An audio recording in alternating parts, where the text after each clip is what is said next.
Bonjour à tous, je suis Antoine Boudon, responsable national économie circulaire chez Agir. Agir qui est un bureau d'études spécialisé sur toutes les problématiques d'économie circulaire qu'on peut rencontrer dans la construction. Euh, alors, on va rapidement parler de l'opposé de l'économie circulaire, qui est l'économie linéaire. Alors l'économie linéaire, c'est le modèle qui consiste à produire, consommer, puis jeter. En fait, c'est le modèle de société dans lequel on est actuellement. Et ce modèle a toutes les conséquences qu'on connaît, donc c'est-à-dire des déchets, une génération importante de déchets, une pollution des milieux naturels, des sols, de l'eau, de l'air, etc. Et également donc, un réchauffement climatique qui s'impose à nous de jour en jour. On ne va pas forcément parler de toutes les conséquences que le modèle linéaire a pu avoir dans la société actuelle. On va essayer plutôt de s'intéresser à un outil pour répondre aux problématiques qu'il a générées. Et donc c'est dans ce sens-là en fait, qu'on a essayé de développer l'économie circulaire chez Agir. Alors l'économie circulaire, c'est un concept qui a été théorisé par l'ADEME à travers une définition ici que vous avez affichée à l'écran, qui consiste en un système économique qui veut augmenter l'efficacité de l'utilisation des ressources et diminuer l'impact sur l'environnement en privilégiant le bien-être des individus. En fait, ce qu'il faut retenir à travers cette définition un peu théorique, c'est que l'économie circulaire, c'est un outil pour arriver aux 3 piliers du développement durable, donc économie, environnement et social. L'économie circulaire, dans son modèle en vigueur en France, elle a été théorisée sous forme de 7 piliers que vous pouvez voir ici. Et ces piliers, ils intègrent en fait toute la partie de l'extraction des ressources jusqu'au traitement des déchets. En parallèle de la diffusion de ce modèle, on a une accélération du train législatif en France qui pousse en fait un modèle d'économie plus circulaire.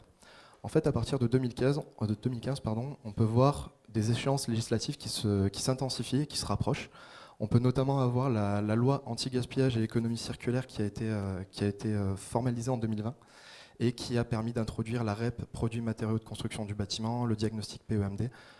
Donc en fait, toutes les notions d'économie circulaire qui sont clés dans la construction à l'heure actuelle. Et en parallèle de cette réglementation qu'on a pu avoir dans le secteur de la construction, on constate que les maîtrises d'ouvrage ont des contraintes réglementaires, forcément, des contraintes au niveau de l'utilisation des ressources, et donc elles intègrent de plus en plus des notions d'économie circulaire dans leur marché de conception, de construction, de réhabilitation et de déconstruction, en lien avec différents aspects. Donc là, par exemple, je vous ai mis une extraction de quelques CCTP qu'on a pu identifier du côté d'Agir, donc avec le réemploi, la diffusion de matériaux et produits de construction réemployés, le reconditionnement de certains éléments sur un chantier de réhabilitation pour pouvoir le poser dans les opérations de construction neuve, et également donc quelques variantes qu'on peut voir apparaître de plus en plus dans les marchés, avec par exemple une prise en compte de la dépose soignée, une prise en compte du réemploi, du recyclage, etc.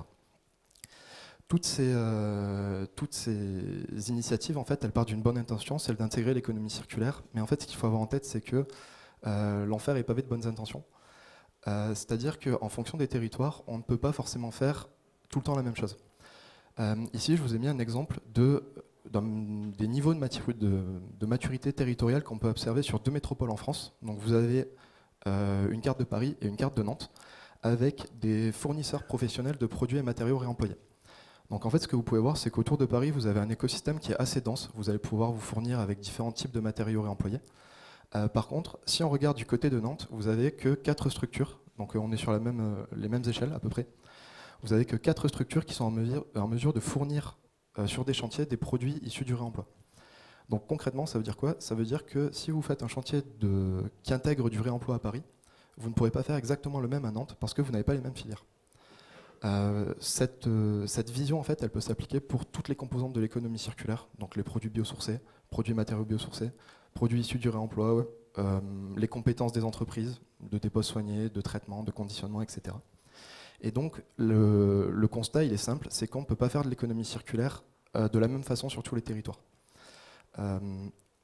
Et c'est pour ça, en fait, qu'Agir essaie dans son modèle d'entreprise d'élargir au maximum les sujets d'économie circulaire pour qu'ils correspondent à chaque fois à une réalité territoriale et qu'ils matchent avec les ambitions de la maîtrise d'ouvrage.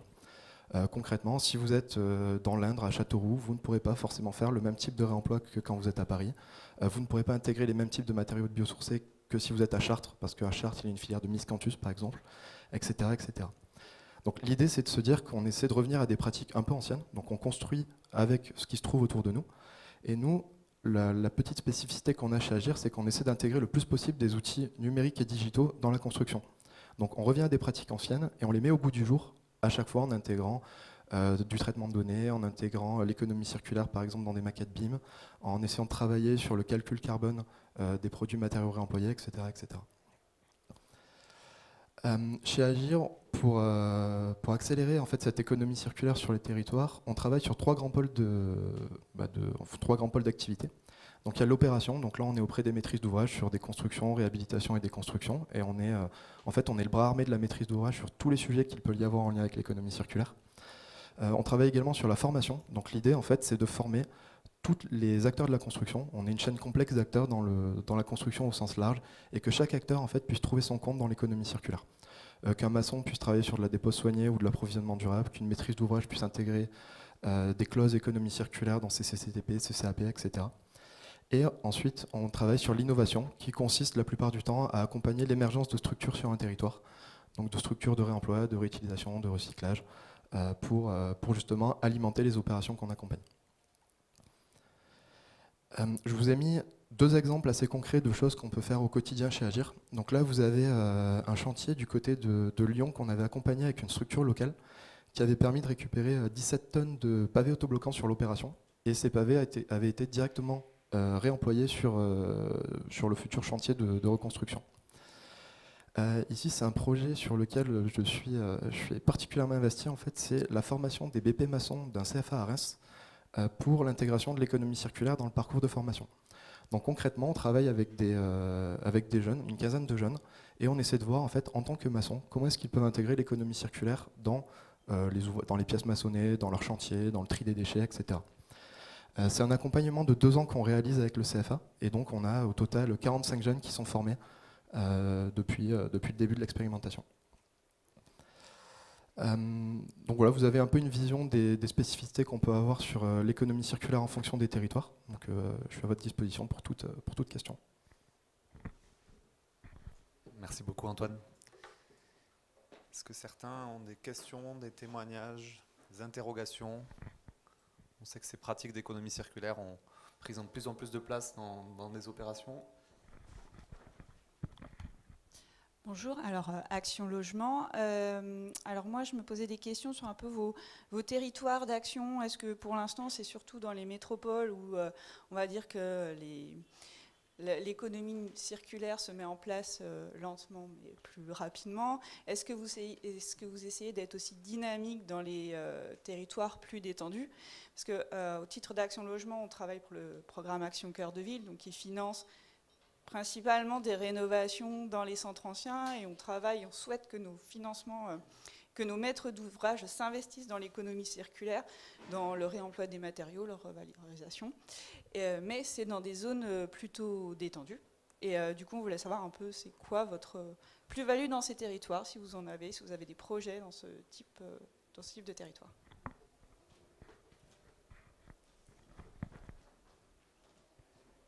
Merci. Alors à titre personnel, je viens de Lozère, donc je vois exactement ce que c'est un territoire détendu avec très peu d'artisans, très peu de filières. Donc oui, on agit en fait sur ces territoires. En fait, ce qui se passe, la première phase en fait sur un projet dans des territoires très détendus, c'est de faire ce qu'on appelle un sourcing. Donc on va regarder au niveau des compétences qu'il y a sur le territoire. On va regarder si on a des entreprises qui sont en mesure de faire de la dépose soignée, de faire du reconditionnement, de faire du traitement, de la valorisation, etc. Une fois qu'on a réalisé ce sourcing, on regarde aussi au niveau des approvisionnements, ça peut être des éléments qui sont intégrés, et on fait évoluer le marché en accord avec les éléments déjà présents sur le territoire.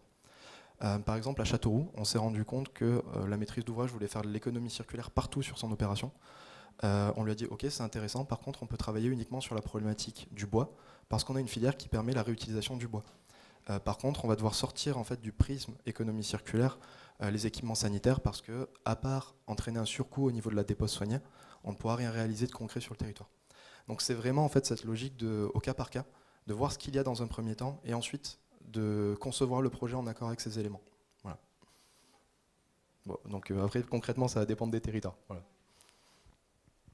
Est-ce que pour du coup développer cette question, il y a des natures d'opérations qui sont plus favorables? Tu as parlé de déconstruction, de réhabilitation, de construction. Est-ce que c'est aussi en fonction des territoires, en fonction des maîtres d'ouvrage? Comment vous intervenez? Alors forcément, quand on est sur des déconstructions, on a un levier d'action qui est extrêmement important sur la partie génération des déchets, génération des ressources, parce qu'on va pouvoir travailler sur le recyclage, le tri de flux, la REP également.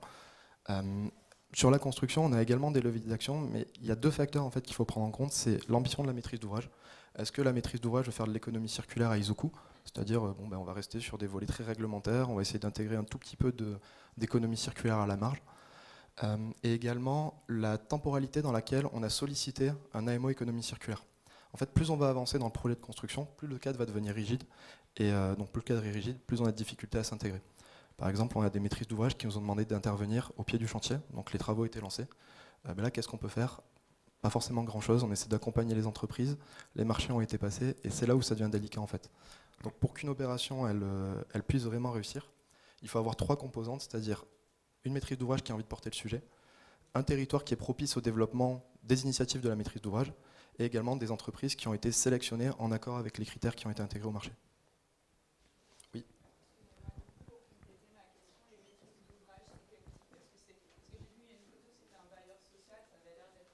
Oui, tout à fait. Pas du tout. C'est tout type de maîtrise d'ouvrage. On travaille avec des promoteurs, des bailleurs, des régions, des collectivités. C'est vraiment, en fait, dès qu'on a un bâtiment à construire, à déconstruire ou à réhabiliter, on peut intégrer de l'économie circulaire. Voilà, ça dépend vraiment des ambitions de chacune des structures et des sujets qu'elles veulent porter en interne. En secteur plutôt détendu, nous, on travaille régulièrement avec les bailleurs sociaux. C'est plutôt les bailleurs qui interviennent. Voilà. Commission prospective, association Cobati, on parle beaucoup de la filière sèche. Est-ce que dans le cadre des constructions hors site, l'économie circulaire se rapproche de ce genre de construction?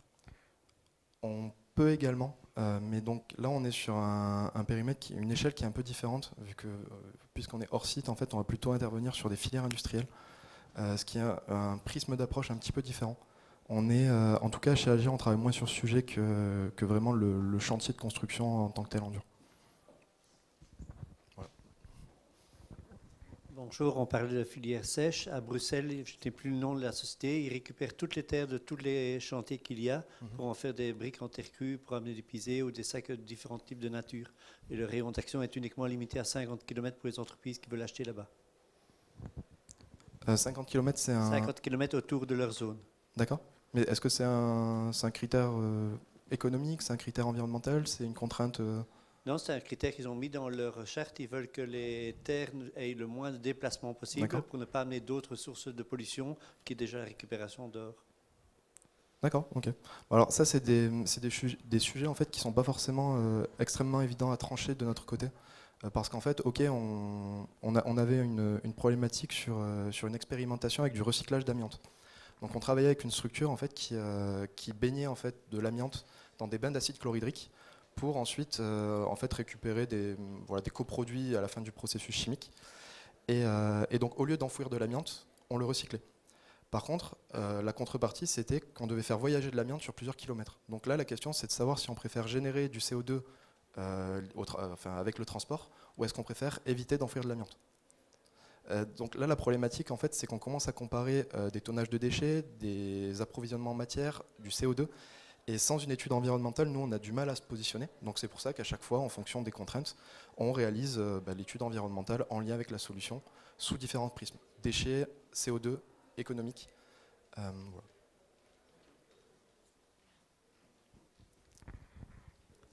Je voulais savoir, à travers votre retour d'expérience, sur quel type de prestations vous arrivez à faire de l'économie circulaire. Je sais que c'est souvent contraint par des normes qui réduit un peu l'usage, par exemple pour de la construction, et que c'est souvent réservé pour des aménagements extérieurs. Est-ce que vous arrivez à faire de l'économie circulaire sur de la construction neuve, voilà, parce que mon retour d'expérience que j'ai eu, moi, c'était souvent réservé à des pavés, un peu d'aménagement extérieur, de la structure sous voirie. Mais est-ce que vous arrivez à trouver des solutions pour faire dans de la construction neuve? Oui, complètement. Alors là, en fait, sur la construction neuve, ce qu'il faut se demander, c'est est-ce que la maîtrise d'ouvrage est mature pour porter des sujets avec un fort enjeu technique ou assurantiel. Si ce n'est pas le cas, on va forcément plutôt s'orienter vers des sujets à faible enjeu, techniques, donc effectivement un peu de VRD, des aménagements extérieurs, etc.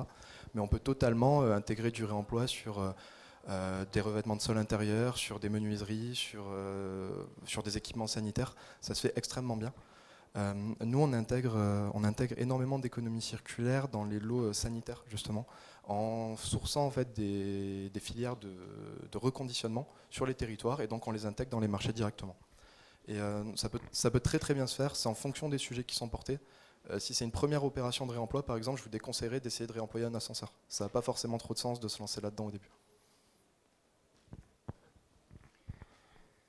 Alors, Pascal Boucher, pour Podelia, je suis sur le territoire du Maine-et-Loire, donc juste à côté de la région que vous citiez tout à l'heure, dans l'ouest, Nantes. Les territoires s'organisent, les bailleurs sociaux aussi, et nous avons intégré en fait un interréseau de l'économie sociale et solidaire en Anjou pour intégrer aussi ce qu'on appelle un PTCE, c'est-à-dire un programme territorial de coopération économique qui nous permet en fait de travailler avec l'ensemble des acteurs de la filière du réemploi pour travailler sur nos opérations de déconstruction ou nos opérations de réhabilitation. Donc ça nous permet de faire un peu sur le territoire toute la synthèse des acteurs qui sont présents, de faire monter aussi en compétences des associations d'insertion pour de la dépose soignée notamment, et de travailler sur le transport, le stockage. Donc on est en train de se poser vraiment toutes ces questions sur les territoires, ça va vite. Il y a pas mal d'outils qui proposent aussi de faire de mettre le produit, la matière en ligne. Hein, voilà. Donc on s'organise en tout cas, même si on est loin de Paris. Effectivement, alors les filières s'organisent en fonction des territoires. En tout cas, nous, ce qu'on constate, là, vous parliez des plateformes qui permettent de revendre des produits et matériaux de construction. Nous, le problème qu'on rencontre, c'est que toutes les maîtrises d'ouvrage veulent vendre des produits, équipements et matériaux sur ces plateformes. Par contre, celles qui veulent en acheter, c'est pas forcément le même son de cloche.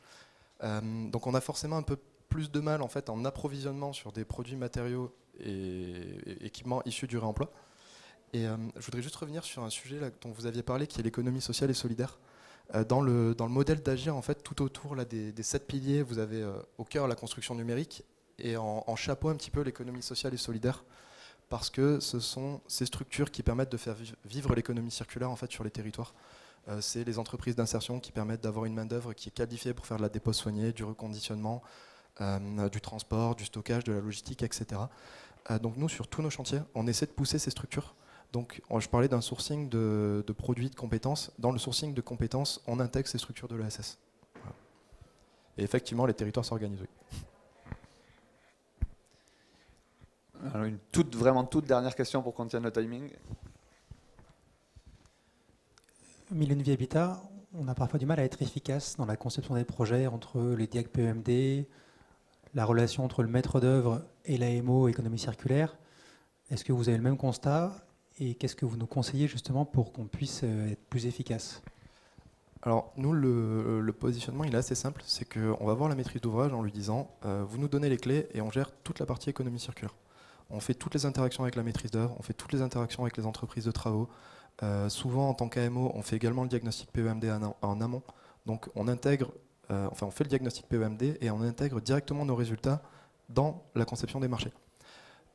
Moi, si je peux vous donner un conseil pour être vraiment efficace, c'est dans le marché de la maîtrise d'œuvre de prévoir des clauses en lien avec l'économie circulaire et d'expliciter la présence d'un AMO. Et si vous pouvez grouper le marché d'AMO économie circulaire et diagnostic PEMD, vous allez gagner en fluidité d'information. Voilà, c'est le plus simple, je pense, pour moi. Enfin, vraiment, s'il faut aller droit au but, c'est le plus simple. Merci Antoine. N'hésitez surtout pas à aller voir le stand d'Agir. Je pense qu'il y a encore des questions, évidemment. Merci beaucoup pour cette présentation.